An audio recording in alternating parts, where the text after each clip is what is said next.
a perfectly manicured empty lot, watching the ruins of my old life without a single brick in sight.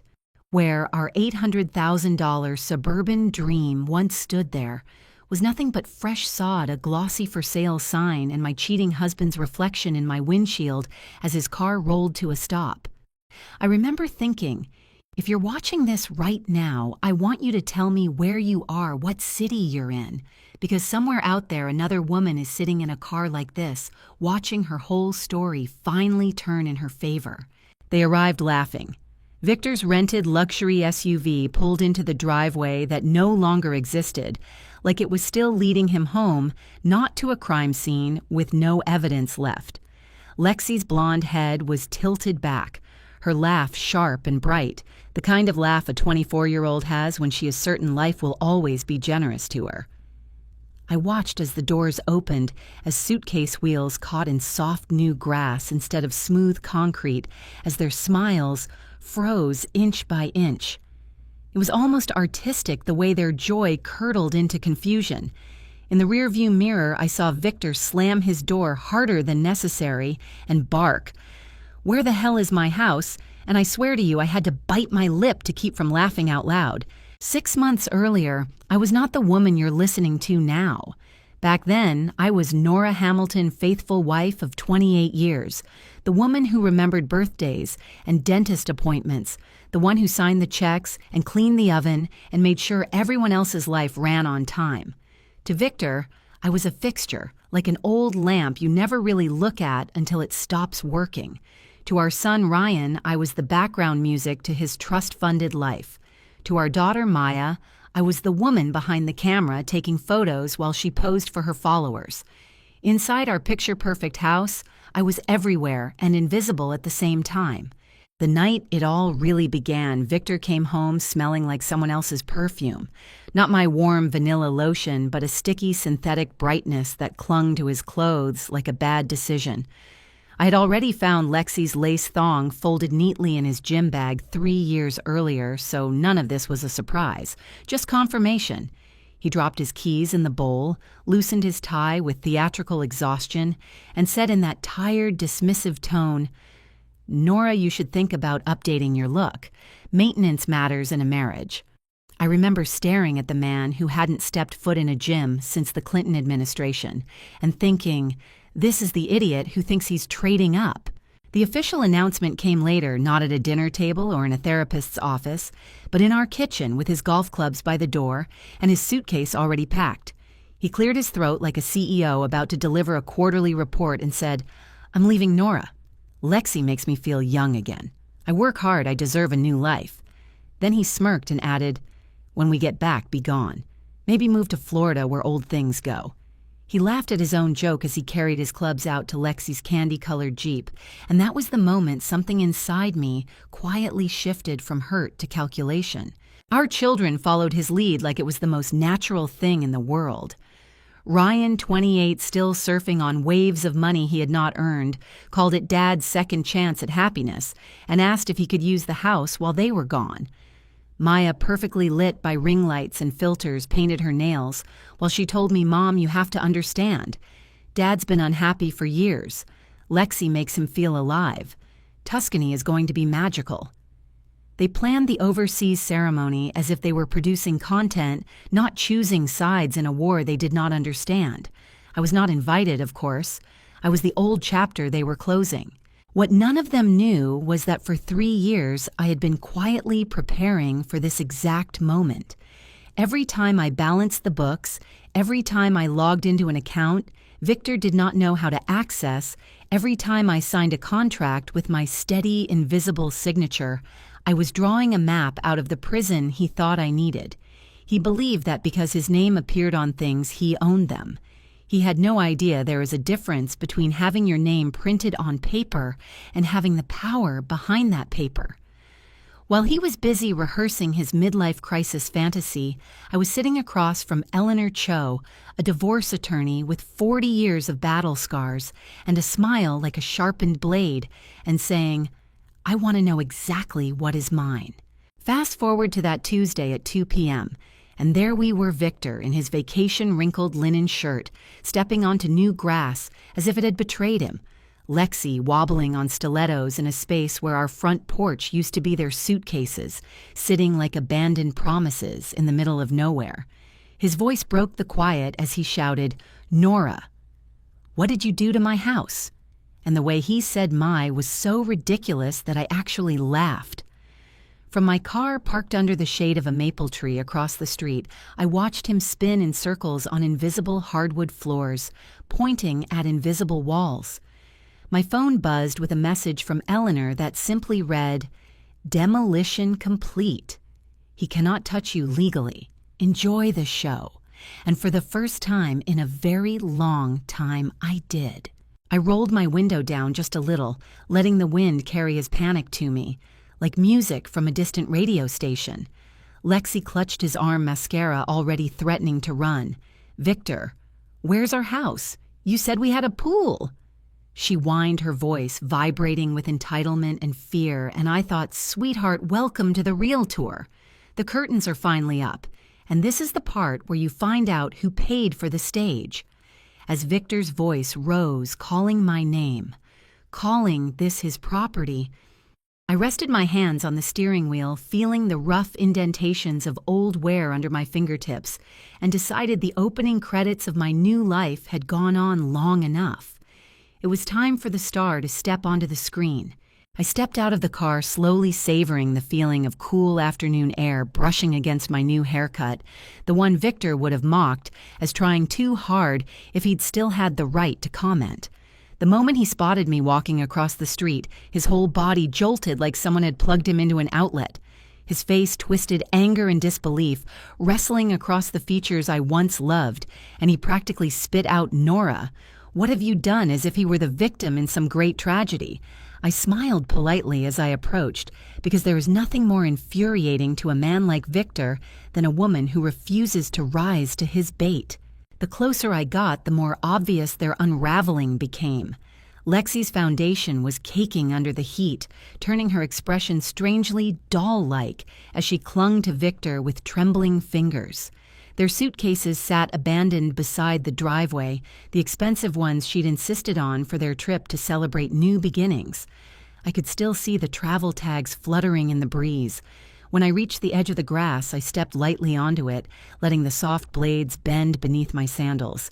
"Hello, family," I said casually, smoothing my blouse as though greeting them outside a grocery store instead of the crater of our former home. "How was Italy?" Victor pointed at the empty space behind him like an actor forgetting his lines. "Nora, what is this? Where is my house?" I tilted my head and answered in the same tone I'd used to explain baking temperatures I sold my house. His jaw worked like he was chewing stones.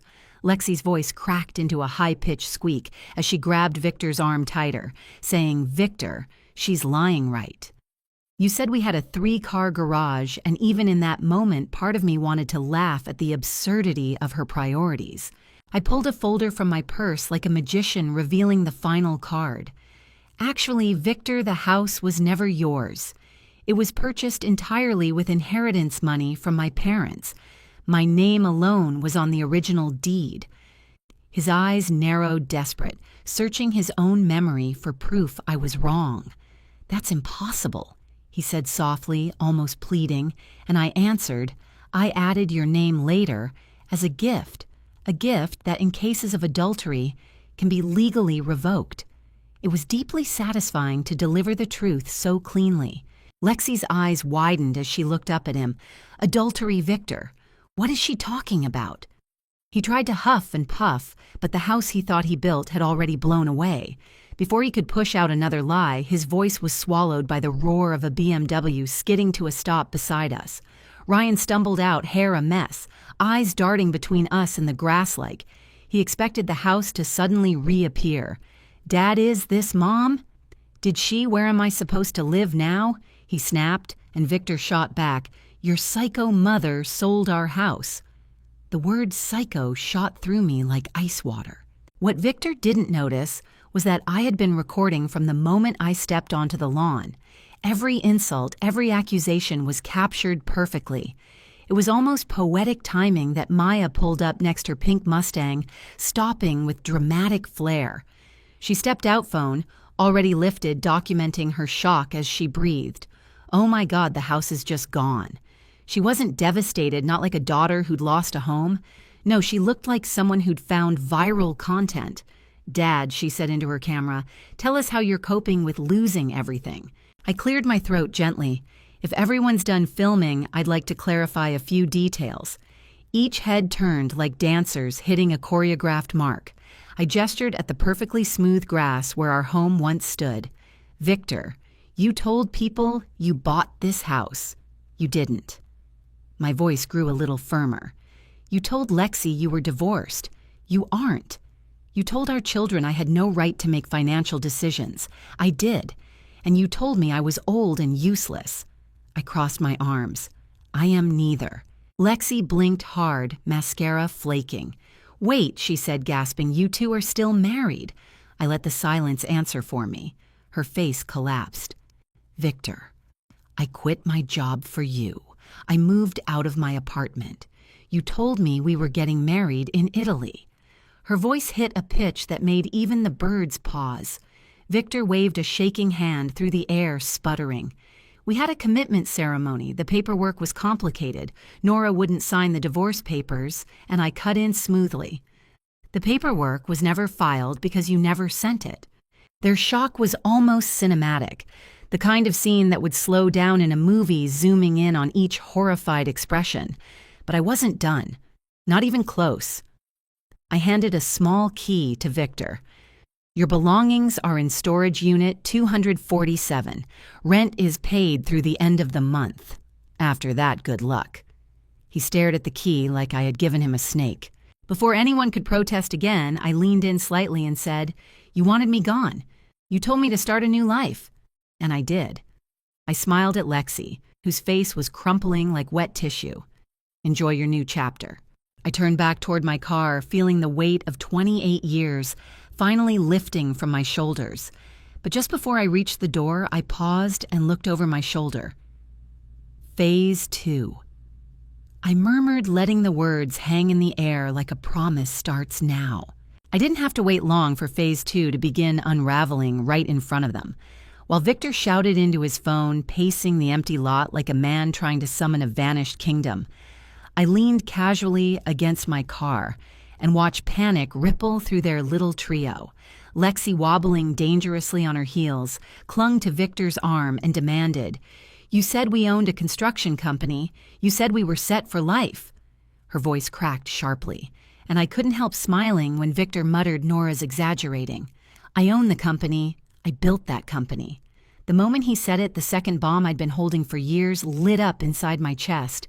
I pushed myself off the car and walked closer, letting the sun fall across my face. Just as I said, Victor's sweetheart, tell her who actually files the taxes for that company. Tell her whose name is on the legal documents. He stopped mid-rant, sweat rolling down his temples, and I watched the vein in his forehead pulse. Lexi blinked at him. Wait, what does she mean, Victor? What is she talking about? I let him flounder before I added, it's simple, really. Williams Construction may be named after your last name, but it's not yours. I own it. I've always owned it. You're an employee, not an owner.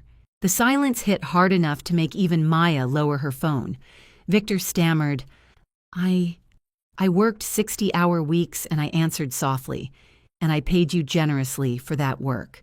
But ownership comes through paperwork, signatures, tax filings, and legal responsibility. All the things you never bothered with. Before he could shout again, I continued, but don't worry.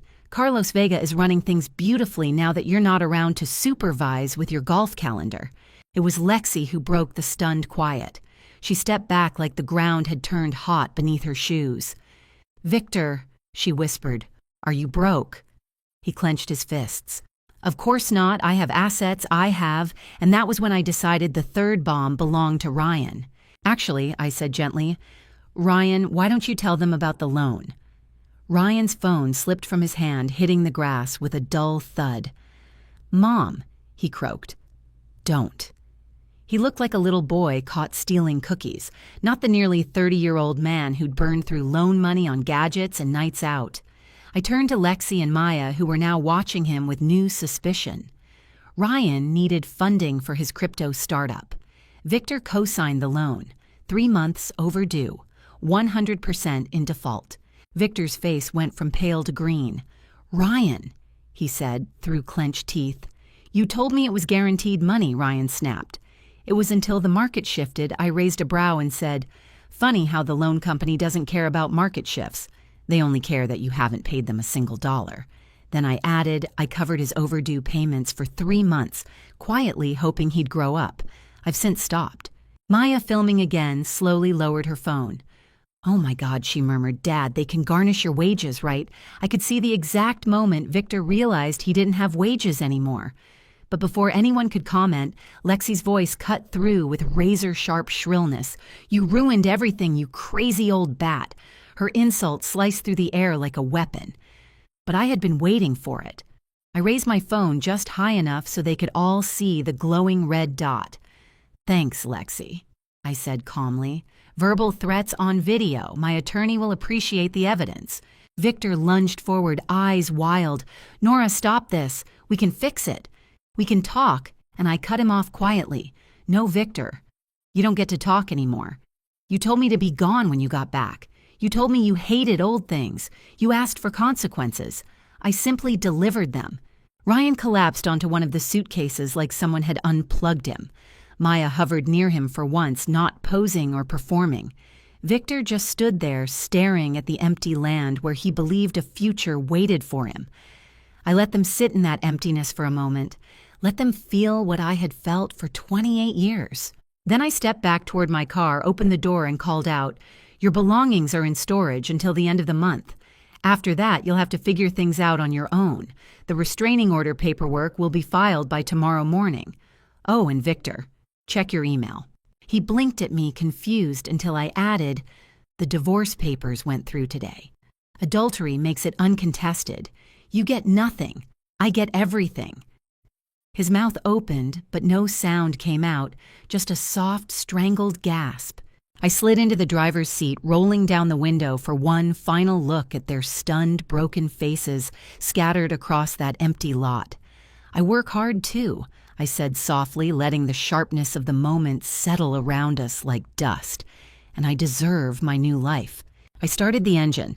As I pulled away, their reflections shrank in my rearview mirror, 3 small figures standing helplessly in the ruins of what they thought they owned. But I wasn't done.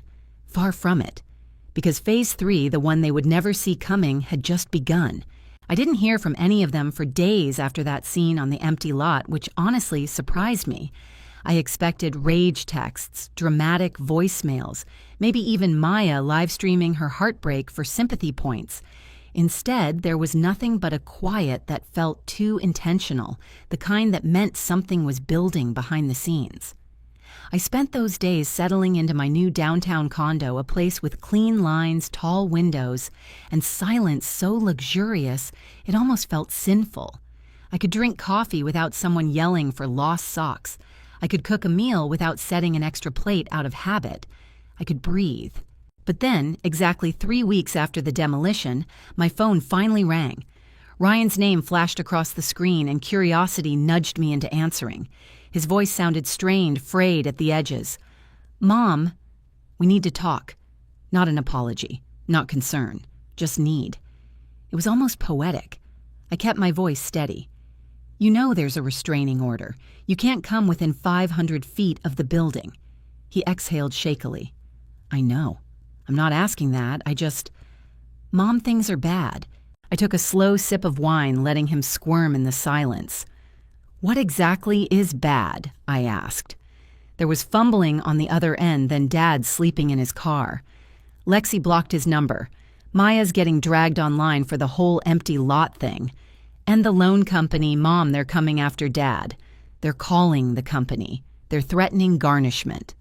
I tapped a fingernail lightly against my glass. "That's how debt works, Ryan. You borrow money, you pay it back. If you don't, they help you find motivation." He groaned softly like a child carrying a backpack too heavy for him. "Mom, he can't make the payments. Not with everything." I didn't let the softness in his voice sway me. "Your father lived in my home for decades without paying a single utility bill. Every paycheck he earned went toward hobbies and gifts for Lexi. I covered everything else." I could almost hear the gears turning in his head, rusty from years of disuse. I didn't know he whispered. "You didn't want to know," I replied. "You just enjoyed the benefits of a mother who handled everything without complaint." He swallowed hard. "So what now? You're just going to let Dad be homeless? Let me go bankrupt." I set the wineglass down and walked toward the window, staring at the glittering skyline. "I'm not letting anything happen.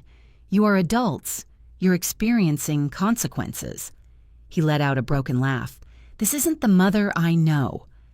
I felt something inside me shift, something clean and final. "You never knew me," I said. "You only knew the woman who kept fixing your messes." He started to speak again, but I ended the call, letting the quiet reclaim my condo. 2 days later, my concierge, Mr. Patel, phoned up to my unit. "Mrs. Hamilton," he said gently, "your daughter is in the lobby. She insists she must speak with you." I considered pretending I wasn't home, but then he added, "She says your husband is in the hospital." My breath caught, not in love or nostalgia, but in reflex the way any person might flinch at the memory of old loyalties. I asked for details. He relayed them: chest pains, high blood pressure, stress. And suddenly, despite everything, a small part of me, the part I hadn't killed off yet, whispered, "Go check." I agreed to meet Maya in the lobby's small coffee corner. She sat hunched over the table, mascara smudged the bold influencer veneer stripped away. When she saw me, she stood quickly. "Mom," she said, voice cracking. "It's bad." Dad collapsed on a job site. They took him by ambulance. I sat down calmly. "What do the doctors say?" She rubbed the back of her hand across her cheek. "Stress-induced arrhythmia, high blood pressure. They want to keep him longer, but—" "Mom, he doesn't have insurance." I folded my hands in my lap. "Why not?" She blinked, unprepared for the question. "Because he got fired, and Cobra is expensive, and he didn't pay the premiums." I nodded. He prioritized chasing Lexi instead of protecting his health. Maya looked wounded. "Mom, you're being heartless." I looked her directly in the eyes. "And you're being dishonest. If I were heartless, I would have left years ago." Her shoulders sagged. "Fine," she whispered. "What do you want us to do? We'll pay you back. I'll get a job. Ryan will try harder. Just help us one last time." I breathed in deeply, letting her plea settle before I answered. "You want to know what different would look like. Different is your father paying his own bills. Different is Ryan getting a real job instead of chasing get-rich illusions. Different is you calling me because you care, not because you need money." She bit her lip and whispered, "If we do those things, would you forgive us?" I softened, but only slightly. "Forgiveness is possible. Trust is earned." She nodded slowly, and for the first time, I believed she actually heard me. But 2 days later, everything changed.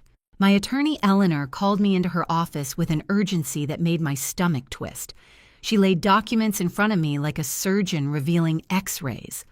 Victor had filed a counter-petition. He was claiming I had hidden assets, manipulated finances, illegally demolished marital property, and most horrifyingly, he was invoking the Williams Family Trust, the trust I created decades ago. The trust that technically granted him co-trustee rights. The trust that could siphon nearly half of my business assets if a judge agreed. Eleanor's face was stony. "Patricia, he may have a case." I sat there unable to breathe properly. He could take everything. My condo, my business, my savings, everything I fought for. Eleanor squeezed my hand. "We'll fight. But we need to move fast." That night, as I stared out at the city lights, my phone rang again. Victor's number.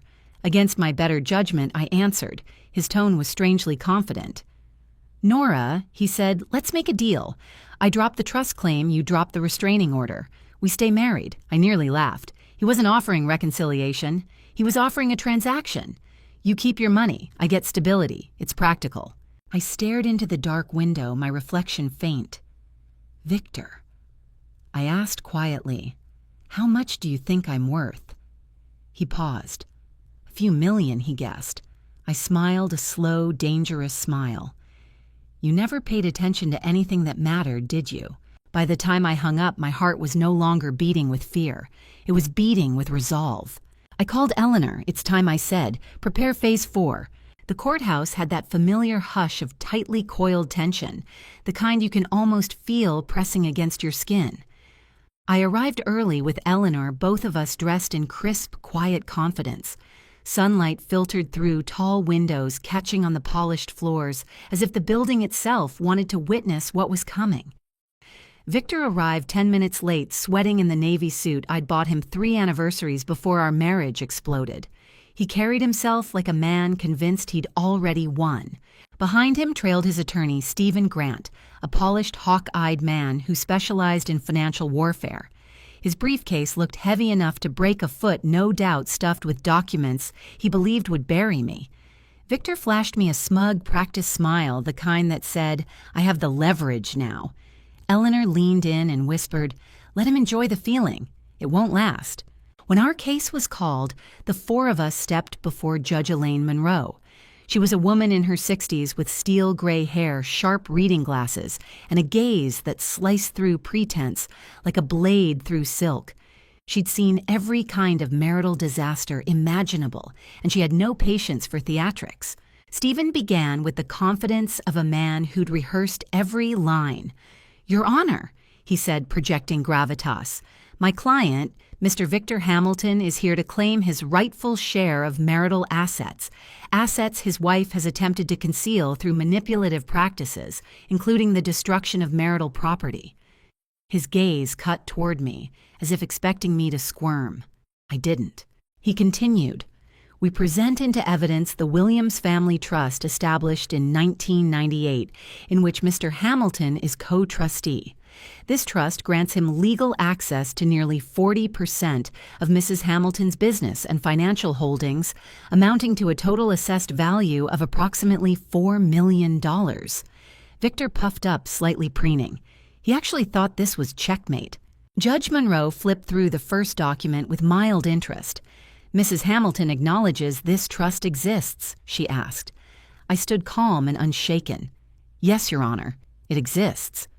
Victor smirked as though he were watching the final domino fall. Eleanor rose next, her movements deliberate. She carried only one thin folder, so thin it made Stephen frown. Your Honor, she said the trust is real. However, it represents a fraction of Mrs. Hamilton's holdings. Mr. Hamilton has built his entire claim on the assumption that $4 million constitutes the majority of her worth. She handed the judge a document. This is a certified financial statement from Bradley Thompson and Associates outlining Mrs. Hamilton's real net worth.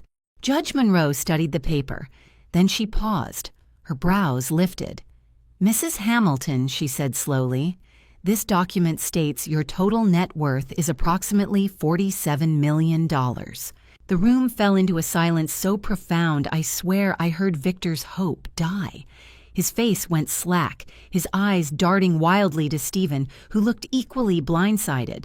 I kept my voice steady as I said, that is accurate, Your Honor. I didn't gloat. I didn't smile. But oh, I wanted to. The wealth I'd built over years, real estate portfolios, stock investments, business assets, had all been quietly managed under my name, using inheritance funds Victor never cared to understand. Eleanor stepped forward again. Furthermore, Your Honor, Mrs. Hamilton would like to present evidence that Mr. Hamilton has misused marital funds for the duration of his extramarital relationship with Ms. Lexi Hart. She handed over a heavy packet.